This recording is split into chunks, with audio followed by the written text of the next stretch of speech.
छावा क्रांतीवीर सेना महाराष्ट्र अहिल्यानगर यांच्या वतीने आज विविध प्रलंबित मागण्यांसाठी जिल्हाधिकारी कार्यालय या ठिकाणी 3 दिवसीय उपोषण करण्यात येत आहे। प्रशासनाने या मागण्यांची दखल न घेतल्यास थेट आत्मदहनाचा इशारा संघटनेच्या वतीने देण्यात आला असून यामुळे परिसरात खळबळ उडाली आहे।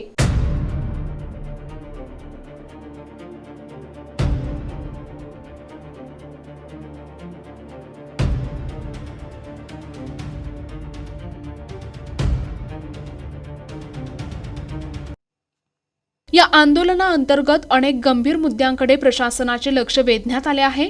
यामध्ये स्वातंत्र्य सैनिक कैलासवासी रामचंद्र राजाराम कर्डिले यांच्याशी कोणतेही रक्ताचे नाते नसताना राजेंद्र सदाशिव दुसुंगे याने शासनाची फसवणूक करून नोकरी मिळवली आणि आता त्याचे वारसदारही अनुकंपा तत्वावर कामाला लागल्याचा आरोप करण्यात आला आहे। या प्रकरणी दोषींवर कठोर कारवाई करण्याची मागणी करण्यात आली आहे।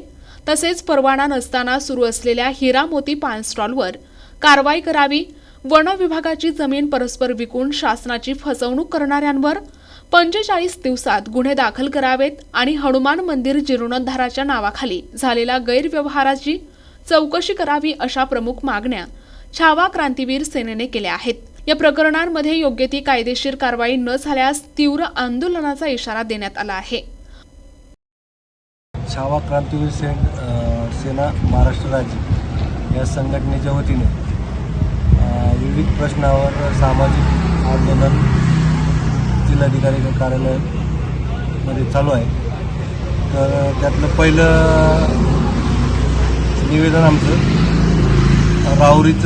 तुळापूर येथील राहुरी तालुक्यातील जी वर्ग 2 ची जमीन आहे, ती वर्ग 2 ची जमीन परस्पररित्या शासनाची, वन विभागाची,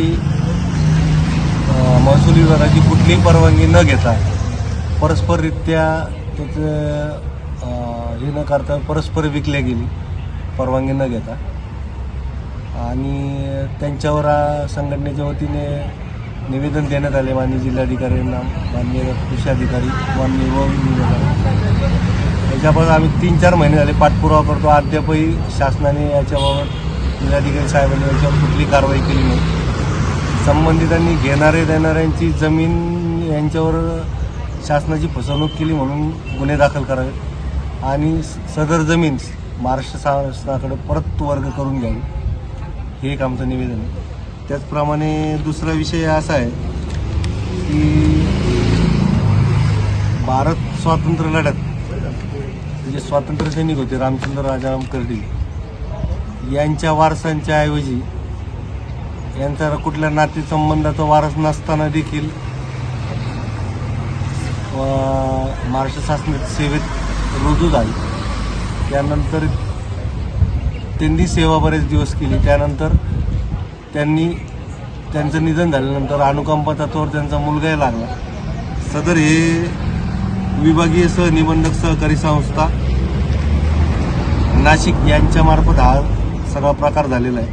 तर खऱ्या स्वातंत्र्य सैनिकाच्या वारसांना न्याय नाही भेटता अन्य स्वातंत्र्य त्याचा वारस कुठे नसतानाही ते हे गेले, ते एक निवेदन आम्ही जिल्हाधिकाऱ्यांना, माननीय विभागीय सहकारी संस्था लेखापरी नाशिक यांना त्यांच्याकडे आम्ही 5-6 महिन्यापासून पाठपुरावा करतो।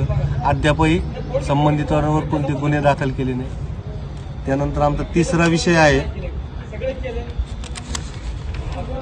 आहे सहाय्यक आयुक्त अन्न व औषध प्रशासन सिद्धिविनायक कॉलनी हिरामोती पान स्टॉल जो नगर पुणा रोडला आहे, या पान स्टॉलला कुठल्याही प्रकारची परवानगी अन्न औषध प्रशासन विभागाची न घेता आज थाटामाटात पुणा स्टँड शेजारी रहदारीच्या ठिकाणी हा पान स्टॉल आहे।